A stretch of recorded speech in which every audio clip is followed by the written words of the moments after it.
2026 logos ക്വിസിനായുള്ള പാഠഭാഗങ്ങളിൽ സഭാപ്രസംഗൻ്റെ പുസ്തകം 1-ാം അധ്യായത്തിൽ നിന്നുള്ള ചോദ്യോത്തരങ്ങളടങ്ങിയ വീഡിയോയാണ്. ഒന്നാമത്തെ ചോദ്യം: ജെറുസലേമിലെ ആരായിരുന്നു സഭാപ്രസംഗകൻ? രാജാവ്. ആരുടെ പുത്രനായിരുന്നു സഭാപ്രസംഗകൻ? ദാവീദിൻ്റെ. എവിടുത്തെ രാജാവായിരുന്നു സഭാപ്രസംഗകൻ? ജെറുസലേമിലെ.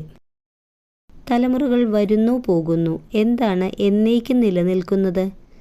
ഭൂമി. ഭൂമി എന്നേക്കും നിലനിൽക്കുന്നു. എന്താണ് വരുന്നു പോകുന്നു എന്ന് പറഞ്ഞിരിക്കുന്നത്? തലമുറകൾ. എന്ത് സമുദ്രത്തിലേക്ക് ഒഴുകുന്നു എങ്കിലും സമുദ്രം നിറയുന്നില്ല എന്നാണ് സഭാപ്രസംഗകൻ്റെ അഭിപ്രായം? നദികൾ. നിറയാതെ ഉറവിടത്തിലേക്ക് വീണ്ടും ഒഴുക്ക് തുടരുന്നത് എന്താണ്? സമുദ്രം. എന്തിനു കീഴെയാണ് പുതുതായി ഒന്നുമില്ല എന്ന് പറഞ്ഞിരിക്കുന്നത്? സൂര്യനു കീഴെ. വരാനിരിക്കുന്ന കാര്യങ്ങളെക്കുറിച്ച് ഓർക്കാതിരിക്കുന്നതാര്? അവയ്ക്ക് ശേഷം വരാനിരിക്കുന്നവർ. സഭാപ്രസംഗകൻ ജെറുസലേമിൽ ആരുടെ രാജാവായിരുന്നു? ഇസ്രായേലിലെ. ആകാശത്തിനു കീഴ് സംഭവിക്കുന്നതെല്ലാം ജ്ഞാനത്തോടെ ആരാഞ്ഞറിയാൻ ശ്രമിച്ചത് ആര്? സഭാപ്രസംഗകൻ. എവിടെ സംഭവിക്കുന്നതെല്ലാം സഭാപ്രസംഗകൻ ജ്ഞാനത്തോടെ ആരാഞ്ഞറിയാൻ പരിശ്രമിച്ചു? ആകാശത്തിനു കീഴ്. ആകാശത്തിനു കീഴ് സംഭവിക്കുന്നതെല്ലാം സഭാപ്രസംഗകൻ എങ്ങനെയാണ് ആരാഞ്ഞറിയാൻ പരിശ്രമിച്ചത്? ജ്ഞാനത്തോടെ. എങ്ങനെ ചെയ്യാൻ ദൈവം മനുഷ്യനെ ഏൽപ്പിച്ച ജോലി ക്ലേശകരമാണെന്നാണ് സഭാപ്രസംഗകൻ അഭിപ്രായപ്പെട്ടത്? വ്യഗ്രതയോടെ. വ്യഗ്രതയോടെ ചെയ്യാൻ ദൈവം മനുഷ്യനെ ഏൽപ്പിച്ച ജോലി എങ്ങനെയുള്ളതാണെന്നാണ് സഭാപ്രസംഗകൻ പറഞ്ഞിരിക്കുന്നത്? ക്ലേശകരം. സൂര്യന് കീഴെ നടക്കുന്ന എല്ലാ പ്രവൃത്തികളും വീക്ഷിച്ചതിൽ നിന്നും സഭാപ്രസംഗകൻ അഭിപ്രായപ്പെടുന്നതെന്ത്? എല്ലാം മിഥ്യയും പാഴ്വേലയുമാണ്.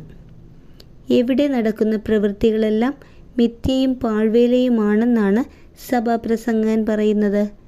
സൂര്യനു കീഴെ. എന്താണ് നേരെയാക്കാൻ ആർക്കും കഴിയില്ല എന്ന് പറയുന്നത്? വളഞ്ഞത്. ജെറുസലേമിൽ സഭാപ്രസംഗകന് മുൻപ് ഉണ്ടായിരുന്ന എല്ലാ രാജാക്കന്മാരെയും അധികമായി സഭാപ്രസംഗകൻ സമ്പാദിച്ചതെന്ത്? ജ്ഞാനം. ജെറുസലേമിൽ സഭാപ്രസംഗകന് മുൻപുണ്ടായിരുന്ന ആരെക്കാളെല്ലാം അധികം ജ്ഞാനമാണ് സഭാപ്രസംഗകൻ സമ്പാദിച്ചത്? എല്ലാ രാജാക്കന്മാരെയും അധികം ജ്ഞാനം സമ്പാദിച്ചപ്പോൾ എന്തിൻ്റെ എല്ലാം യഥാർത്ഥ രൂപം അനുഭവിച്ചറിഞ്ഞു എന്നാണ് സഭാപ്രസംഗകൻ കരുതിയത്? ജ്ഞാനത്തിൻ്റെയും അറിവിൻ്റെയും. ജ്ഞാനത്തിൻ്റെയും അറിവിൻ്റെയും യഥാർത്ഥ രൂപം അനുഭവിച്ചറിഞ്ഞു എന്ന് സഭാപ്രസംഗകൻ വിചാരിച്ചത് എന്ത് സമ്പാദിച്ചപ്പോഴാണ്? എല്ലാ രാജാക്കന്മാരെയും അധികം ജ്ഞാനം സമ്പാദിച്ചപ്പോൾ. എന്തിനെയെല്ലാം വിവേചിച്ചറിയാനാണ് സഭാപ്രസംഗകൻ ശ്രമിച്ചത്? ജ്ഞാനത്തെയും അറിവിനെയും ഉന്മത്തതയെയും ഭോഷത്വത്തെയും. ജ്ഞാനത്തെയും അറിവിനെയും ഉന്മത്തതയെയും ഭോഷത്വത്തെയും എന്തു ചെയ്യാനാണ് സഭാപ്രസംഗകൻ ശ്രമിച്ചത്? വിവേചിച്ചറിയാൻ. ജ്ഞാനത്തെയും അറിവിനെയും ഭോഷത്വത്തെയും ഉന്മത്തതയെയും വിവേചിച്ചറിയുന്നതും എന്താണെന്നാണ് സഭാപ്രസംഗകൻ മനസ്സിലാക്കിയത്? പാഴ്വേല. ജ്ഞാനമേറുമ്പോൾ മറ്റെന്താണ് വർദ്ധിക്കുന്നതെന്നാണ് സഭാപ്രസംഗകൻ പറഞ്ഞിരിക്കുന്നത്? ദുഃഖം.